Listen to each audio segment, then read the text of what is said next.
Around by Yelsa. Radio.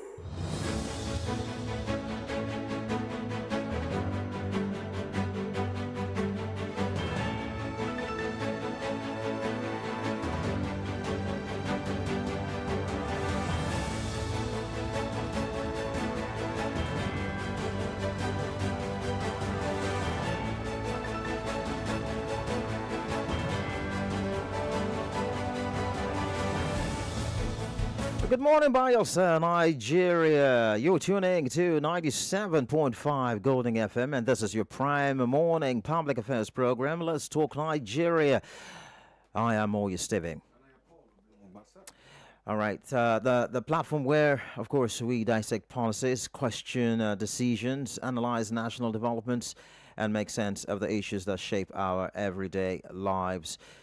Ladies and gentlemen, today's discussion centers on a decision that has rekindled conversation across the country, triggered political reactions, and raised both expectations and concerns.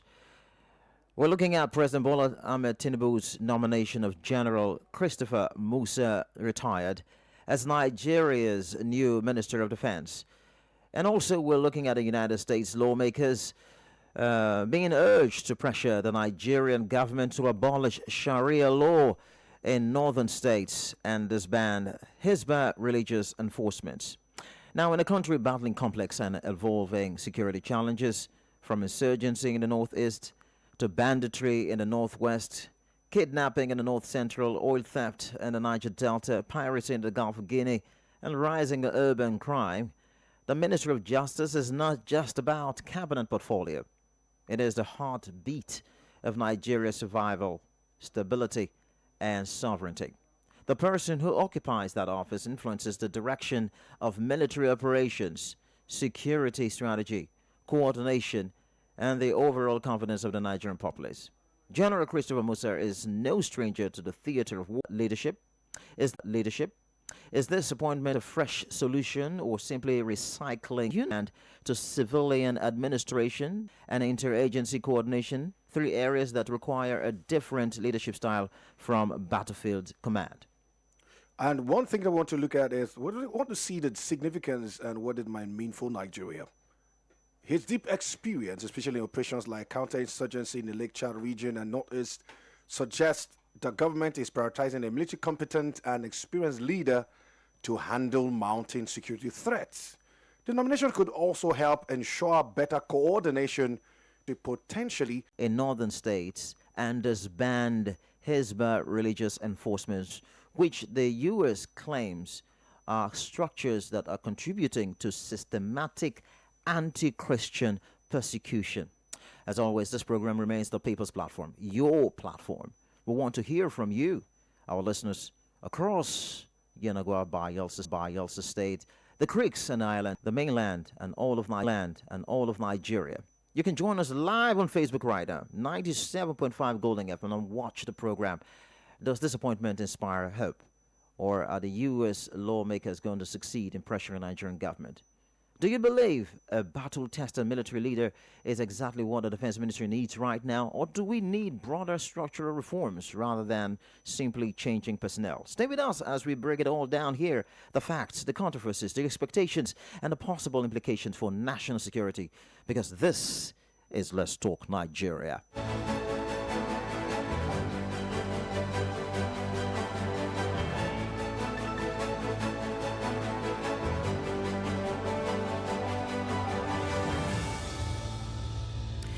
Paul, this is a critical moment in Nigeria. You know, just the other day, Badaro resigned, resigned his appointment, and the president said, well, I welcome this resignation. Thank you very much, since you said it's on held grounds. And immediately the president went into action. Even yesterday, we discussed it. I say, come on. We should appoint someone really, really,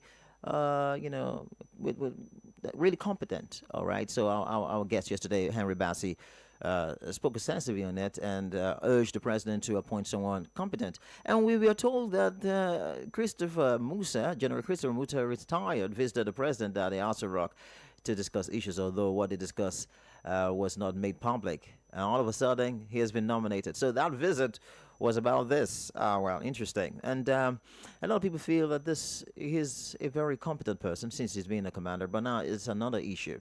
Civilian and command. How's he going to balance both aspects? That's the major problem now. Not the problem, but the major challenge. No, it's going to do it because he already knows his security architecture, and being the fact that he was the chief of defense staff. Chief of defense staff happened to be the highest ranking personnel, military personnel in Nigeria at the time, although under the civilian rule, and he understands everything, and he knows all the service chiefs were under him. That the chief of army staff, chief of air staff, chief of naval staff, and reporting to him directly. And so now he understands everything has to do with the military architecture. So now morphing into being a civilian retired, he now has to I'm here. It's still one of the things you also find out that when it comes to battle and things like this, you have to do you command the respect of the soldiers on ground. He commands When it comes to that. report to you. Yes, he commands that, and so he already has the respect. He's earned it because that is where his status has gotten to. So there will be this time around. There's going to be proper synergy, So the Minister of Defense is political appointment, political appointee. I said the person, by the way, what happened to be a governor, two-time governor of Jigawa State.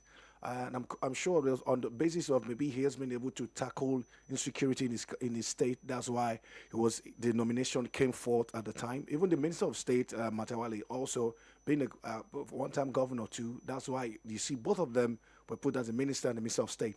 But now the man, the General Musa, retired, and he already is on this side. So he will be able to bring everything like a merger, bring everything together, the ideas, and let's work together because going forward we would need people that understand the ropes and can have that respect and share ideas, share everything. Prior to this time, is the permanent secretaries are already palm sex for all the ministries. Those ones they are not going, no leave, no transfer. They are there, so that the ones like the engine room. But the minister comes to what's going on, what are we supposed to do, and things like that. But this one, he knows what's going on. But this was someone, people said that he was removed as a result of that alleged coup, which the federal government denied that there was nothing like that. And that's why the service chiefs at the time were dropped. And all of a sudden it was. So this actually dispels what the federal government stood for. And it means the federal government actually really meant what they were saying at the time, that when it dispelled that there was nothing like a coup plan. That practically is a pointer to it, because if there was a coup and if they felt that he and alongside the service chiefs were allegedly incompetent, they would not be. His name would not come back to the radar. You understand? So you could see people were even tipping. They've also bringing to the fore. They're pushing him. They're pushing General Rabo, retired too, one-time chief of defense staff. So what's going on? Because if you have civilians or former governors, might not be able to. But let's see if these guys the chief of defense staff and of course the administrative part of it, which is the Minister of Defense thing. So I think it's going to be easy for him to interface and talk and find a way to come to a conclusion, because we are in a very dire situation in the country. But just for our listeners, just to let you know who General Musa is. Of course, a lot of people know him, but for the purpose of the program, he is a seasoned and battle-tested military officer who is widely recognized for his experience as a former chief of defense staff. And his tenure in the military spanned critical operational years, particularly in the fight against Boko Haram and ISWAP in the northeast. His supporters highlight his operational knowledge, discipline, and deep understanding of Nigeria's security terrain. And they argue that in a period of escalating threats, a man who has been in the trenches and understands Nigeria's security architecture from the inside may be exactly what the Defense Ministry needs, and that's why he was appointed. And one of the strongest arguments in favor of General Musa's nomination is the practical advantage of experience, which you talked about. Yeah. Nigeria's insecurity has often been worsened by disconnects between policymakers and the field commanders. Exactly what I was saying. He's now from a commander. Now he is now in the administrative policy making side now. So now there is a disconnect before now, according to some who argue this. But now that he has been a commander before and now he is going to be on the part of policymakers, then because of his experience on the field, he's going to bring that, or he's going to fix the disconnect and connect both sides. Having someone who has been at the heart of operational command may bridge this gap, and that's where Christopher Musa becomes very, very important. Now, Musa understands troop morale issues, logistical challenges, intelligence failures, of the dynamics of terrorism and asymmetric warfare, if effectively used. And this experience can decision making. So a lot of people think that the president did the right thing to have appointed Christopher Musa. Yeah, okay. I think for now he's been nominated. I think he's supposed to face the Senate Today. Today, it's like you said. One of the things you find out is, I think I give respect to him because even at the CDS, while if you his last parade that he had last parade and everything, you could see that the soldiers were really motivated, especially people that have been in operation. Just the way you see for other countries and other nations, you see where people, example, when you have a president that have been in the war, been in the battle, he understands what the people need, understand concerning logistics, you understand concerning supply, you understand concerning the morale of the people, you understand about welfare and all of these different things. He can speak to that aspect, because if you have a demoralized military, there's going to be a problem. If your defense, practically, that is, of course, you're looking at the interface between the Nigerian Army, Air Force, Navy, the DSS, the NSCDC, and every other thing, even including you'll be interfacing with the National Security Advisor to the president. All of these different persons, he knows, he understands. I remember when the NSA, Nuhu Radu was being nominated, and some persons were clamoring and no, he was a policeman. How do you think other people were going to be attending to him? No, he understands. Even if he was in the police, he understands this thing. So I think there will be better coordination. First things first, he earns respect. Like they say, if you're like a coach, if you earn the respect of your locker room, you will do well. For me, General Musa already earns the respect. The service chiefs presently, including CDS, so all his juniors. How are you going to address him now? Because right now he's a civilian, so we'll call it General Musa again. Because when the president, former president, was there, they weren't calling him General Muhammad Buhari. They were calling him President Muhammad Buhari. It's because of the presidency, because he was a president. So you're going to call him still General Even Musa? now, even now, because he's the former president. You say, okay, former president Olusegun Obasanjo, but it is former president General Olusegun Aremu Obasanjo, General Ibrahim Badamasi Babangida, then they put retired. Retired. But that is there.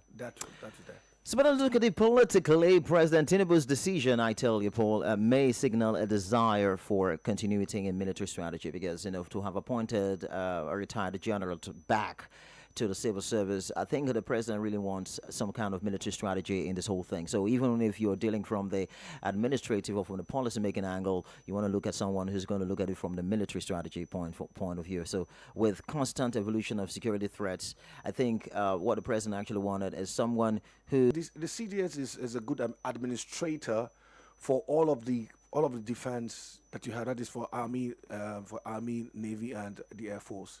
So he already is. He knows the rope. You understand? You could call him a technocrat in the military affairs. And besides, he's in the Ministry of Defense, so you need someone who... I don't know why this has not been the case right from the beginning. Why would they... Since that's the Ministry of Defense, you need somebody who has a technical know-how to be in there. But also, like I said, in other climes too, there are different cases of different... persons that were brought into the Ministry of Defense that do not have an idea of what it is. Because that's exactly what the American government did right now. Pete Hegseth was once in the war, and now he brought him as a Secretary of Defense. If you understand what Donald Trump did, President Donald Trump did, I think his first tenure, he just did let's do those that the party guys and everything. But he was criticized for appointing Pete Hegseth. But do you know why it was criticized? Because Pete did had to stop the issues concerning you having in the military. You had people that were transgender, and they were celebrated. You have people come for. It was as though the military became a symbol of laughter. That you don't do that. And you know? American communities can't condone that. You can't, because there's a particular person that even went for some rounds in Iraq and Afghanistan, and one of wonderful was a jet fighter pilot, and everything as a man. Then I think it was dismissed. he transgendered into a woman and suddenly now celebrated, and all of these different things. All of some things that are not. I guess it was dismissed at the time. Yes, he you know, was, the moment Pete came on board, and so they already knew, because the Biden administration gave them the leeway. Exactly. Of course, don't worry. You could see some of them could dress in skirts and just do some things, but nah, this is the military. You don't do it. So it's just two. You're either a male or a female. That's all. There's no need for the pronouns and things. So because he was coming, that's why they were all screaming and no. But the people that genuinely said this was okay. And another thing that Pete was so Pete said that there was no room for women in war front. He knew what he was saying, but some persons were like, "Why are you doing that? Like, why are you discriminating among them?" We say, "No, I understand. For the sake of strength and endurance all through the way, you're carrying your haversack. The haversack has a lot of power, everything all put together, and you're sometimes moving for miles and things." How many of them can be able to withstand? You need them as nurses. You need them for this, but so not too tedious thing. And there were specific reasons. But one thing that President Donald Trump has done is, okay, let me get the right person to fix this. And thing someone who had experience war. Experience. That's why he changed it. He not changed it to the Ministry of War. That's why he said it was Department of War. He said it was Department of War. So, okay, Abiala, according to the Igbo guys, they are better. But I think I have to give it to President Bola Ahmed Tinubu, because for doing that. For the fact that just 2 weeks ago he declared concerning the state of emergency. National emergency of security. Security emergency. Security emergency. It was something very, very important. It was needed, and if you want to do it, you do not play. You just let's get this thing done, and because why? Is his name also is on the line. Absolutely. The security situation is rising, and he had to do something quickly for us to come up with different policies to tackle this, interface with the military and see how this can be fixed. But let's look at the other side of the conversation, where the United States lawmakers have been urged to pressure. Now, that word, I am so concerned in particular about that word, pressure the Nigerian government to abolish Sharia law in northern states and disband Hizbah religious enforcement groups. They warned that both structures, that's the Sharia law and that fueled the conversation at the U.S. Congress, succumbing to the U.S. pressure. That's the major question here. To ban Sharia law in the northern states. Is that possible? Can that ever happen? Okay. Firstly, let's just reel out the states that have Sharia law. Laws. You have Zamfara State, you have Kano State, you have Sokoto State, you have Katsina, you have Kebbi, you have Bauchi, you have Borno, you have Jigawa, you have Yobe, you have Gombe, you have Niger State, you have Kaduna State, and these are the 12 northern states with Sharia law, plus in many cases plus also the Hizbah practice. And but also for something of note, Sharia in these states primarily applies to Muslims, though non-Muslims are generally subject to civil or common law. But another thing again you also find out is that the implementation vary. The laws are there. So it's different in Kaduna. So you understand. Different in Kano, the way it is. Which of the states is more severe? Sharia applies strictly and includes some of the things. Like, okay, let me say, the presence of Hizbah also varies by state. In largest states like Kano and Zamfara, Hizbah is formally organized. They're very, very, very much organized and active. While some states it's not too clear. Why the United States House is even looking at that light is the fact that when you see, like you mentioned, when you see the Boko Haram, you see the ISWAP and all the other entities, they have sworn allegiance to Al Qaeda and ISIS. And ISIS and Al Qaeda, even the Taliban, what they do? The extremist groups. The extremist group, but they ride on the Sharia law. So Yeah. yeah, it's a Sharia law that they practice, so they get to enforce these things. You see that even remember that even when the moment America was leaving Afghanistan, it was tenets of the Sharia, tenets of the Sharia. So that's why if Sharia is there strong, Hizbah also comes along. That means they're going to be enforcing your dress codes. Women are also be driving and some other things. So some of these, so those are things that the ideologies of the ISIS and Al Qaeda and these guys presently in this thing are sworn. They've sworn allegiance to them. But now, even if you have states whereby, example, Kaduna State, in Kaduna, Now you have both Christians and Muslims. Yeah, In, mixed. the Kaduna, you have Southern Kaduna. So That how is- can you enforce that in that state? That's the issue, Even during the time, I think even during the time of the former governor of Kaduna, Malam Nasser El Rufai, I think that's where people began to allegedly like, you're not supposed to be. We are. Don't do this to us. And he started the Muslim ticket thingy. He started it. To emphasize the fact that it's a Muslim state or something like that? Do you understand? Could that So be it? for him, it was just his political ideology, and it is causing issues. So some of these things that you were seeing, it's the political will, because some of them, the leaders that enter there, okay, it's fine. Let's just do some things. I have a friend, person that is in Gombe, The governor allegedly said the governor is Muslim. That's things you see where development is even happening. Development can happen in the Muslim side of it. But the Christian area of it, sometimes they're like, don't worry, these people, and it's not even coming there. So those are the different things. So the Sharia and the Hizbah is going to be bringing something, but that I am staying there, I'm not according to your. Normally, if I'm a Christian, I'm not supposed to be bound by Sharia. But when these people begin to come first, there's something called the blanket. So everybody operation. becomes. So the blanket operation, sometimes it happens, with dress codes, how you dress, how you do something. So now, especially like example in Kano, in Sokoto, in Zamfara, how do you just say that, okay, I'm a Christian, but I'm not supposed to be doing this? So some of them, in trying to be very, very, the Hizbah, in trying to carry out their acts or to enforce these things, go beyond. That's where the issue comes.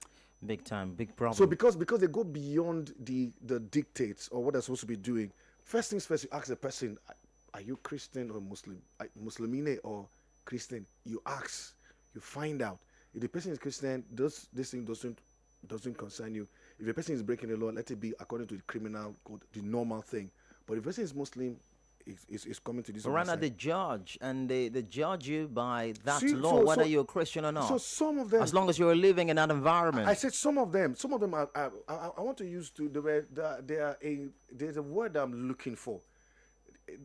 They have zeal, but with zeal you have to put knowledge to it. So they have to not have zeal. I want to enforce. No, find out these details. So because some of them have done the wrong things over time, that's where people have complained. That's why it's come up like that. Oh my world. So it's now your time to contribute. There are two conversations. You already know the conversations. The appointment of retired General Christopher Musa. The nomination of retired General Christopher Musa as the Minister of Defense, and the issue of the United States lawmakers trying to pressure the Nigerian government to abolish Sharia law and disband Hizbah religious enforcement in northern states. These are the two matters on ground. If you want to contribute to the conversation, you know what to do. 0707 747 1522 0912 000 1975. Now, we've done our own little, so it's your time now. 60 seconds. Good morning. Hello. Morning. Good morning. Good morning to you. Yeah. My name remains Owei, calling from Sabagria. Previously I've said this before. I think the appointment of Christopher Musa is a very, very, I think, a welcome idea. It's very good. I believe he as a immediate past chief of defense staff, he will work hand in hand with his colleagues. And moreover, when you look at the hierarchy of even the military, he seniors them Because once a general is always a general, the senior sergeant. So that chain of command will be there in the military to do the necessary job. I think I commend the president for appointing him, because civilians hardly work amicably or unity with the military. Because when the military will be taking action, civilians will be say, oh no. He say, all right, all the action are taking is too much. Being somebody who has been there before, the civilians, both the military doesn't work together. Then in terms of this Sharia issue, my brother, I don't think it will work. It won't. I don't think that one will work. The idea of United States to come and say they should abolish Sharia law.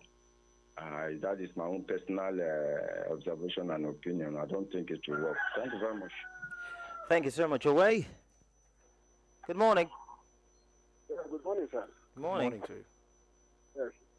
My name is Last Bullet, calling from Uruma Ibama community. Okay, Last Bullet. Please go ahead. Yeah, any that not listen to Golden FM, oh, no. That day will not even cool down with me. Thanks for the kind words. Thank you. From 7 o'clock till 9 o'clock, I will be there with people. Bam.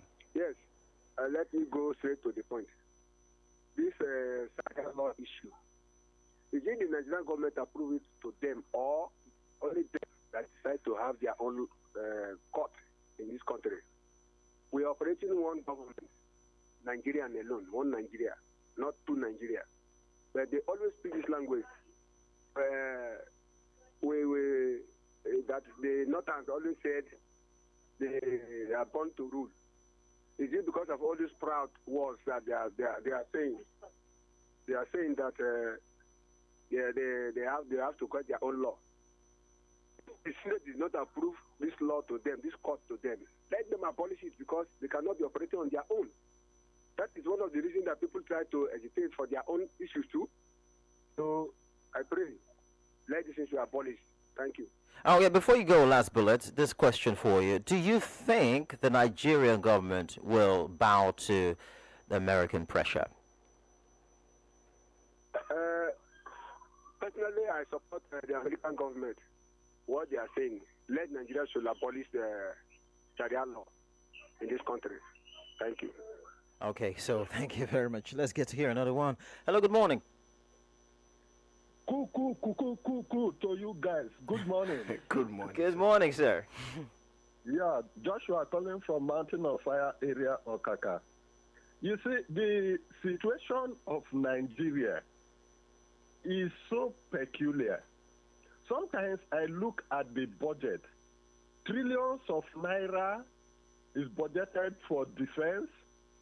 Yet, on the road, as you see the military guys, it is masking tape that they use to sellotape their guns.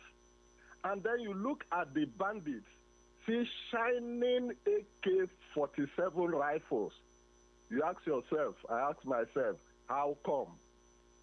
Number two, no matter how you bring the best in Nigeria, if the system does not allow that flow of say, yes, genuinely we are going after these guys, it will not work. It can never work. I've seen brigadiers, I've seen generals that were either sacked or retired confessing. One said, I think he led and captured one of the leaders of the terrorists. Instead of maybe praising and promoting him, they detained him. That is the level we have gotten into. How can it work? Unless the government from the head is sincere. A list was given to Nigeria by another country. Has the Nigerian government gone after these people? So, okay, let us investigate these people that they say are financing these criminals. Nothing has been done. What do you expect of the retired general? If he goes there and he gives orders, and then people who are financing big men, top these things like that are thwarting his efforts, will it work? I doubt if it will work. Honestly, I doubt. The man is a good man. I even watched a video where Very Dark Man released some certain things. This man called Very Dark Man to get more information from Very Dark Man. Even though Very Dark Man abused him and said all sorts of things, he came down low to get vital information from Very Dark Man. Has he been allowed to put his plan in action? My brother, it's a long way, and there are so many questions to ask and so many answers to give.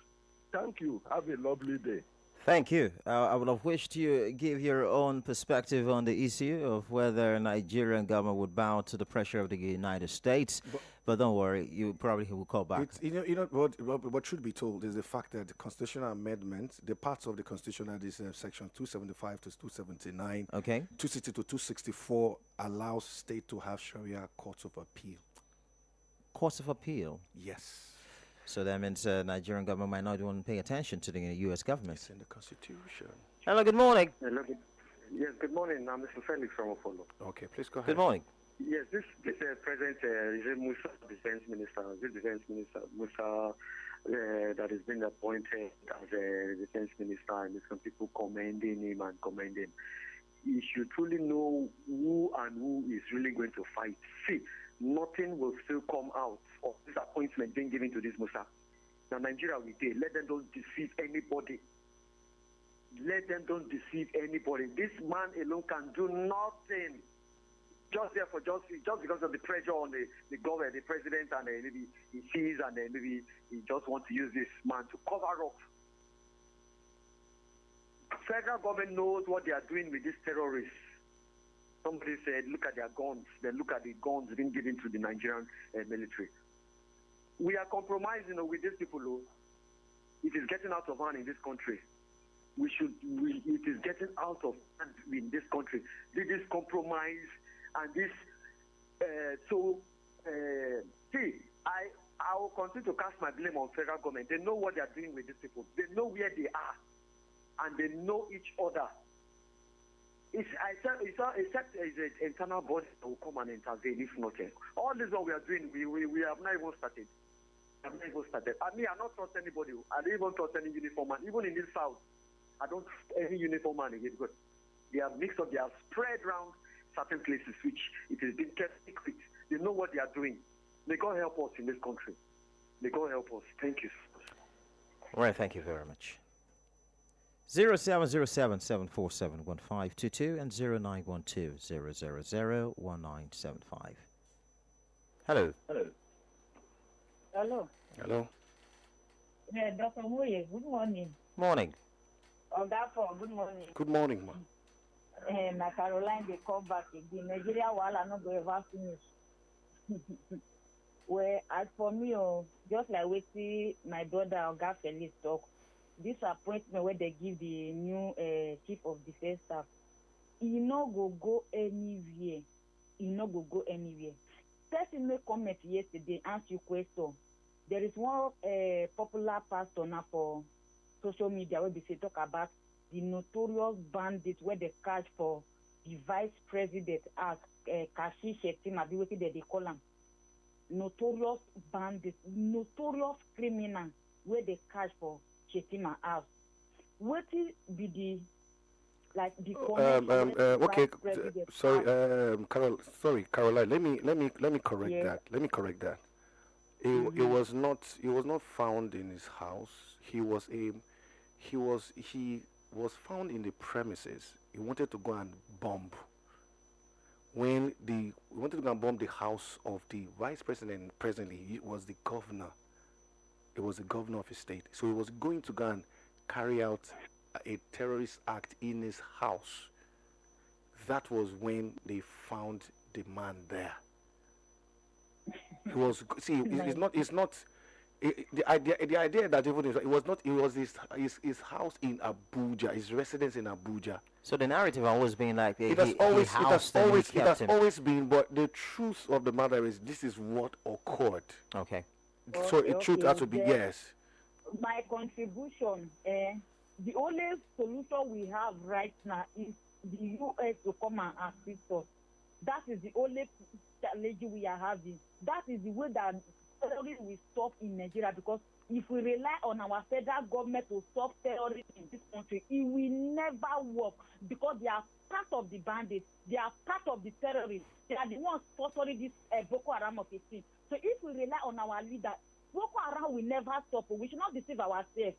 The only help we need now is the Donald Trump to come and help us. That is the only problem. That is the way that terrorism will stop in Nigeria. We should not deceive ourselves. All right, so Caroline, thank you very much. But we have to quickly mention that when you say they are part of it, they are part of it. You know, you can't really provide evidence to that fact that the government is part of it. These are all assumptions until there is an evidence to prove that or to show that. So here on Golden FM, we try to work with facts. And as long as you are unable to present facts, you're only working on assumptions, well, that... People, I say we cannot stop. We need to stop it. You can go Buhari to Tilimbu. I'm not saying that the government is happy that they are killing people. And when it's happy that and killing the people. Every day we're hearing that they know them. How will they know them? How will they call them? I'll call them. I'll go to call them. Let the people who know them call their name. The government says they don't know them. The people know them. Come and call their name. And Nigerians. That's another foreigner. Thank you, my brother. Thank you, Tony. You know, one of the things, like we said, we appreciate the fact that the Northerners have come out, because they say you see that wears the shoes know where it pinches, and they have to come out. And also let us know that the list, the federal government released a list, though as a term for individuals and also entities or organizations that are sponsors. So they released a list. It happened this week early. But some other persons had released that list 2024. So we're waiting for this. Maybe the defense minister will be able to release it. No, the list is. No, I mean the names. The names are there. So public for public knowledge. From I saw the list. You saw someone you know? I might. I know what you're doing. Let's Hello, good morning. Interesting. Morning. Good morning. Good morning.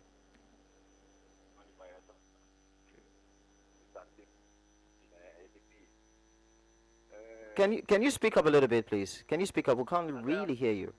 Can you? Okay, I'm Mr. David. Mr. David. Okay, David. Better yes. now. Better. Okay. Let's be today analysis.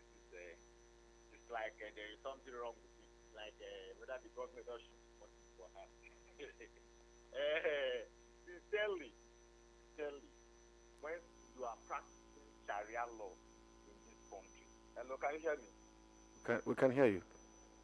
Okay, you are practicing Sharia law in this country. And when some group is imposed sit at home, on Monday sit at home, you are complaining. And some people are practicing full Sharia law that has to keep that court with judges sitting on them. And you are not complaining about that one. But if somebody declare a day in another region, you are complaining about that one. How is that one? Is that one fair? Hello? Okay, So let me. Well, Hold on. Let me explain. I did an explanation, because they're talking about Sharia law, but the first things first. Is it legal?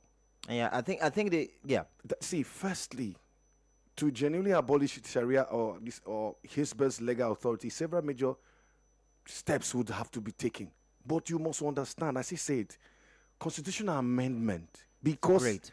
Those who worked on the Constitution, they already knew. They were so smart They knew this to things. include it. It's there. And that's why we keep saying that our Constitution is faulty, because not the whole of Nigeria came together to put that together. It's that's faulty. The thing. It is It's a few persons just so they allow they put that caveat there so that there will be a space for religious laws to be established. That's why you have it.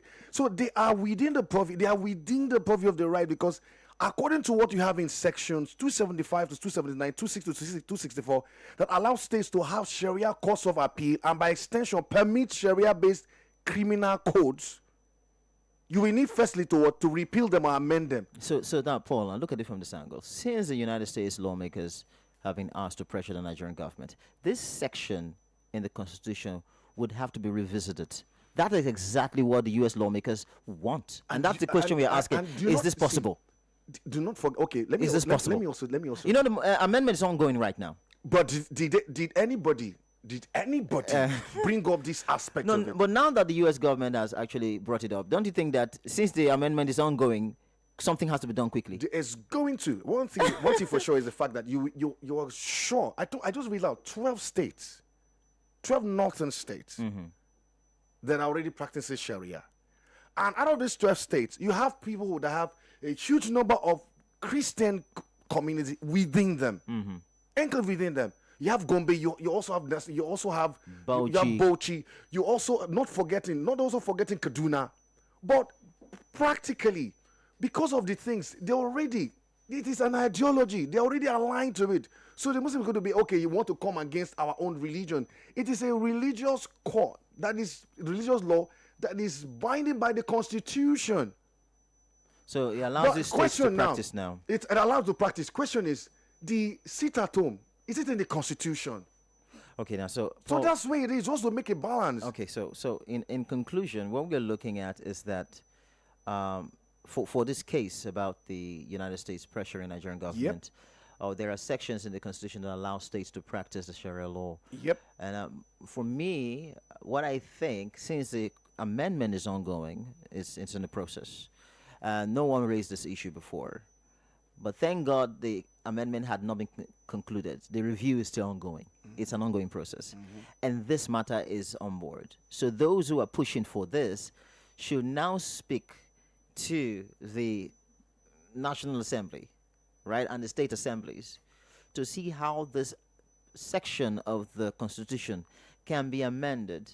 Now, the question now is, will the Nigerian government be pressured to amend or to review this section of that's the question we've been asking, and Nigerians have not been able to answer. A few of them have answered that that's not possible.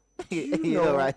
And the states where these things are practiced, are you sure they will allow the lawmakers, Nigerian lawmakers, to review this section of the Constitution? It's another matter altogether. Because if they review it, sincerely speaking, now I think that's where lobbyists, lobbyists and different conversation come into play, where you have class actions, people come together and everything. Okay, let's lobby for this thing and let's make it work. It is possible, but if that is done now, I think what they have to begin to do is ensure that if you are doing any state that is practicing Sharia law, it should be strictly on Muslims. Strictly, and do not use it as an enforcement. So those are the things, those are the gray areas, because that's where the conversation is. So in case you commit something, you come before it was like, okay, are you a Christian? That's the thing. You're a Muslim. So if it's going to be doing anything, if you're practicing anything, it should not be anyone aside. But Paul, there are fanatics who might not even ask the question. That's where they just go ahead and carry out the act. Okay, you see the different issues of the gruesome murders. Yeah, that lady in Sokoto State. Yeah, the things happening, the preacher in Abuja and some other things. So this is what I'm saying. So because the fanatics now is going to also be, aside from the legal aspect and the legislature doing everything, the imams have to speak right and talk to the people, because it has to be sacrosanct. It has to say everything for the sake of humanity and sake of togetherness. Let us make it work. All right, so that's it. We have spoken, you have spoken, and let's leave it at that. The conversation still continues. Let's see how it goes. Of course, this matter came up today. We had to quickly add it up to the main conversation, which has to do with the appointment of the retired General Christopher Musa. And it's been an interesting conversation. We do appreciate all the calls. Those who are still calling, I'm so sorry. We can't take your calls right now. Tomorrow we'll be here again with another interesting conversation. You know, as the events unfold, what we do here is to bring it hot, very hot, on Let's Talk Nigeria. And you know, while we're on it, you always remember that every comment callers is appreciated.